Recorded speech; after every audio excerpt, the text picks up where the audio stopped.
Hi, this is Jack Stanley, and I wanted to talk more about our infrastructure because I did talk about it a while ago, but there's an awful lot more to talk about.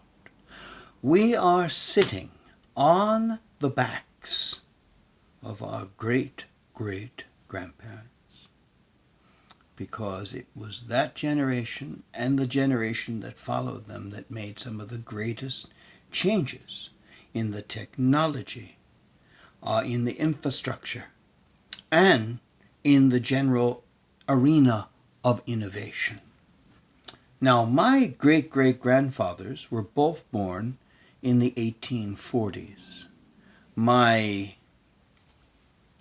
great great grandfather on my father's side was John J. Cashman, and he came to the United States around 1850. And of course, he was one of the first firemen in New York City. He was in that founding group in 1866, and he eventually became the first uh, first battalion commander in the fire department. And I remember my grandmother talking about him, sitting in the firehouse, looking after the horses and stuff like that. And he lived until 1918. In fact, there's an interesting thing about him. I went to the Firemen's Museum, and they had pictures of him, and they had his signature on stuff. It was kind of neat to see. Also, when he died in 1918, Fifth Avenue was closed as they had his cortege brought through. It was kind of an interesting and wonderful honor given to my great great grandfather, who was instrumental in the beginnings of the fire department. Kind of fun. My great great grandfather on my mother's side came here in the 1850s as well, and he was a blacksmith. And he was very much involved in building and making and creating, because that's what blacksmiths did. Blacksmiths didn't just do horseshoes, they did lots of stuff. And during the American Civil War, he was a blacksmith in the Union Army. Whereas my other great great grandfather, he tried to join in 1861. A lot of the Irish firemen or gangs in 1861 joined Elmer Ellsworth's brigades, and they were the Zouaves. And it was really kind of interesting, and he tried to join, and he did what lots and lots of kids did in the old days. They wrote the letter or number 18 on a piece of paper, put it in their shoe, and therefore they weren't lying. If they were asked, "Are you over 18?" They were. And he tried to join, but his mother found out and dragged him out, and that's why I'm here. Because the Zouaves did not fare well. They were multicolored outfits with flowing capes, and they were great targets. And Elmer Ellsworth, who was Abraham Lincoln's law student, was just about the first man shot in the Civil War. He was shot in Virginia, basically taking down a flag from the top of a hotel, a Confederate flag, and he was shot point blank range with a shotgun. Just blew a massive hole in him. He died instantly. But the thing is that these individuals, my great great grandfathers, were involved in the creation of New York. A very important part of New York, the fire department and a blacksmith. And of course, other people's great great grandfathers were innovators or businessmen or real estate developers or constructors or bridge makers. The thing is that we had this massive moment of growth. And it was amazing. And New York City was the crown jewel around the world. 1900, New York City was amazing. At the Brooklyn Bridge, they were building, other bridges. They were working on the Williamsburg Bridge at that time. By 1927, the first long under-river vehicle tunnel was made, the Holland Tunnel. It had nothing to do with the Dutch who had first settled there. It was named for the chief engineer, whose last name was Holland. He died during the project. He was replaced by another chief engineer who died too, but he got nothing. But still, the Holland Tunnel was the first vehicle tunnel, and it had these two massive towers that were breathing tubes with massive fans to create great winds to push out the exhaust and bring in fresh air. So there was all these amazing things, the electrical. You got to remember, what was the first city to be lit with incandescent light? Not totally, but partially. New York City. Who took care of that? J.P. Morgan. The robber barons. I wish we had hundreds of robber barons today, because the robber barons were so instrumental in creating New York City. Andrew Carnegie, Carnegie Hall, libraries of all kinds. Look at Rockefeller, look at Frick. Today you have the Frick Gallery, it's his art collection. Look at so many other individuals who had profound effects. Look at the Astors. John Jacob Astor IV created all kinds of hotels. And unfortunately, he would die on the RMS Titanic. But think about, this is what made New York so great. And the United States lived on this reputation of these great cities.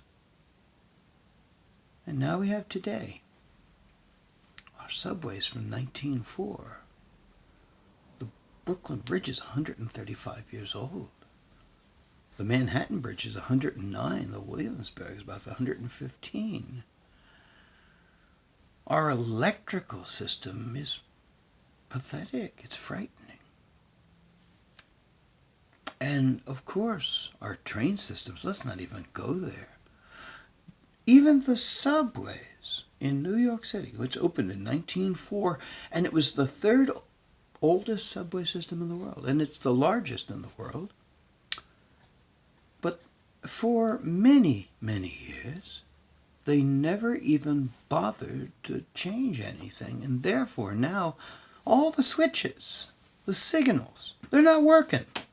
And so everything's an absolute mess. For many years, they didn't even check the bridges. I can tell you, the Williamsburg Bridge, I remember this very distinctly.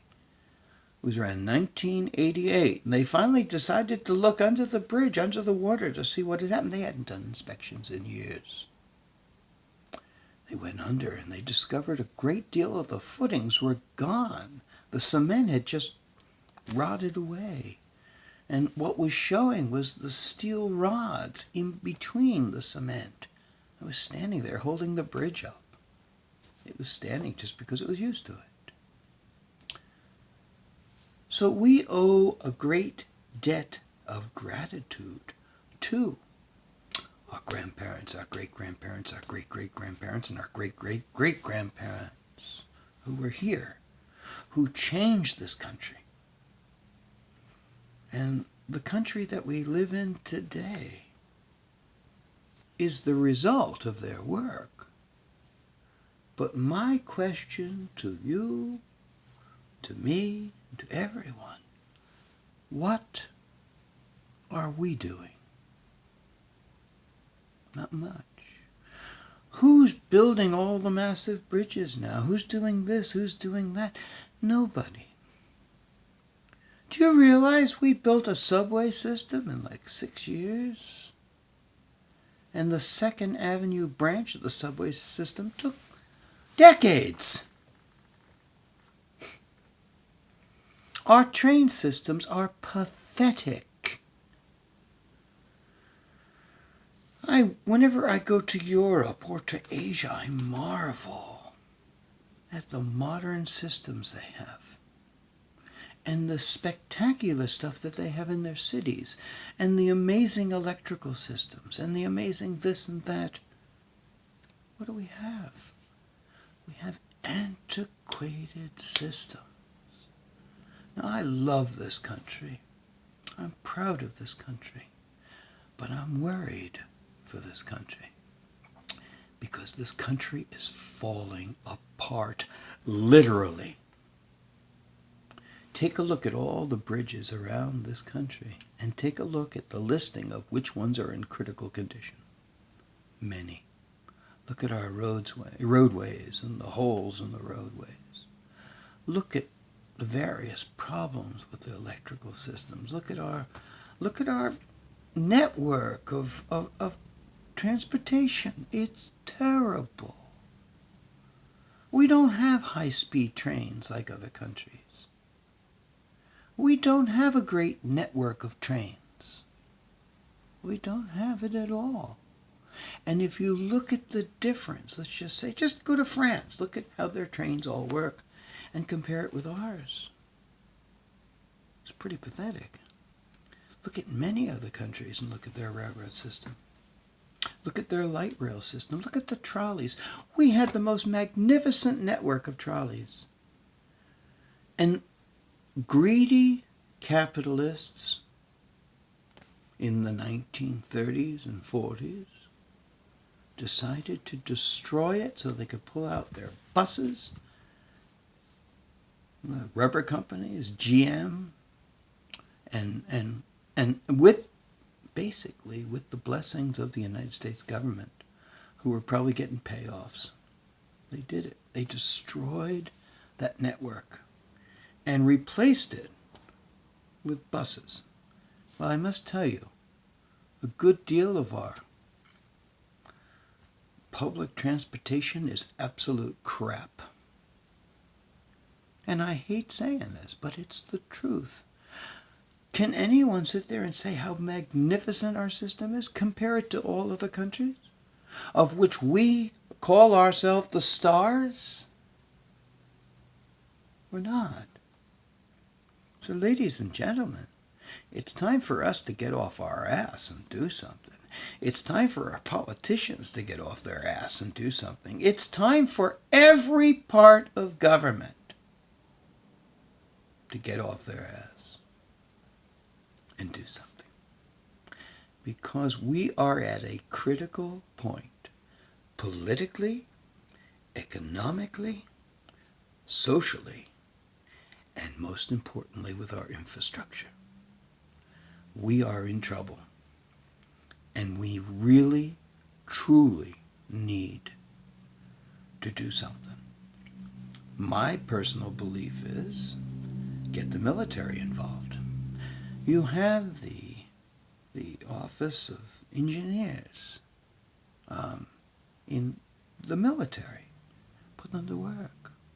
Make it of national importance. I know we have our unions, but you know something? We're going to have to go one way or the other. We're going to have to talk to the unions and say, this is the way it's going to be. And if you don't like it, sorry. We have to get work done. And if the unions will work with us, great. If the unions will work against us, great. Bring in the military. Do something. And we should have politicians who have the gouillons. I'm cleaning this up a little bit. To get up and do something and say something. I've often thought many years ago that I wanted to get involved in politics and try to do something. But it's probably too late at this point. But I have thought about it, and I'd love to see some young people, because I'm old. You don't want old people involved in government. My feeling is we should get rid of the whole batch of them in Congress and the Senate, because it's looking like an old age home. It looks like afternoon at the home. Have you looked at these people? They're ancient. They're asleep. Look at our Supreme Court. Good God, they're half dead. There should be term limits on those. Talking about infrastructure, we have all these aging people that look like hell. And, as you get older, you don't think as clearly as you once did. And in Congress, they don't think too clearly either. And in the Senate, I don't think they've thought clearly for 50, 60, 70 years. It's just basically a rich boys club. And occasionally you have a woman in there, but not too often. So, ladies and gentlemen, we have a crisis. We have a big crisis here. Infrastructure, social structure, political structure. We're all having problems. And when we sit and say that this is the star of the world, a lot of people saying that haven't been around the world. I have. I've been in many, many countries. I've been in 26 countries. And many other people have been many more than me. But I'll tell you, we should be a little less quiet and being boastful and be more busy fixing, repairing, and building new infrastructure. Because, you know something? This country is going to be around for a while, and we need something to support this upcoming history. Thank you.